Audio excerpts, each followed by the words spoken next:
এটা কিভাবে ওয়ার্ক করতেছে। আওয়ামী লীগ পুনর্বাসনের রাজনীতি, আমাদের ডিপ স্টেটগুলো রাজনৈতিক দলগুলোকে ডেকে ডেকে নিয়ে বলছে যে একটা ইনক্লুসিভ নির্বাচন করতে হবে। সেপ্টেম্বর, অক্টোবর, নভেম্বর, ডিসেম্বরে দেখেন এটা হলো প্রথম পর্ব নাটকে ইনক্লুসিভ ইলেকশন। ইনক্লুসিভ ইলেকশনটা কী জিনিস? যে আওয়ামী লীগ যেন নির্বাচন থেকে বাদ না পড়ে। তাহলে তাদের কাছে গত বছরে যা ঘটে গেছে এটা শুধু একটা ক্ষমতার পরিবর্তন হয়েছে, এখানে গণ অভ্যুত্থান হয় নাই। এইটা একসময় বিএনপি ছিল, এরকম বিএনপির আন্দোলন করে পতন করানো হয়েছে। এখন আওয়ামী লীগ আসছে, আওয়ামী লীগকে আন্দোলন করে পতন করানো হয়েছে। একসময় এরশাদ ছিল, এরশাদকেও আন্দোলন করে পতন করানো হয়েছে। বাস্তবতাটা কি আসলে তাই? এরশাদ বিরোধী আন্দোলন, বিএনপি জামাত বিরোধী আন্দোলন আর গত বছরের গণ অভ্যুত্থান কি এক জিনিস?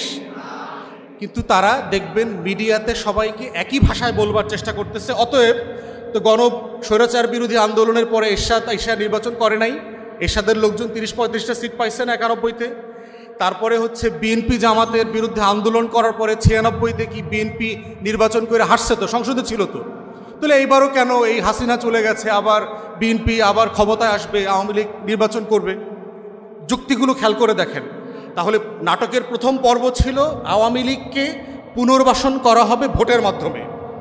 আমরা কালেকটিভলি সবাই মিলে যখন দাঁড়ালাম যে আওয়ামী লীগকে পুনর্বাসনের রাজনীতি মেনে নেওয়া হবে না, যেই পদে থাকেন, যেই আমলাতন্ত্রে থাকেন, যেই উর্দি পরা কাপড় পরে প্রজাতন্ত্রের কর্মচারীরা যদি আমাদেরকে ডিকটেট করবার চেষ্টা করেন, আমরা প্রতিবার আপনাদেরকে না বলবো।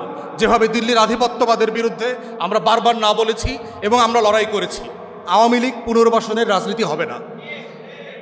এখন দেখেন দ্বিতীয় পর্ব, দেখেন আওয়ামী লীগ পুনর্বাসনের। পরিষ্কার পরিচ্ছন্ন আওয়ামী লীগ শুনছেন না আপনারা? রিফাইন্ড আওয়ামী লীগ। রিফাইন্ড আওয়ামী লীগ কেমনে হইব?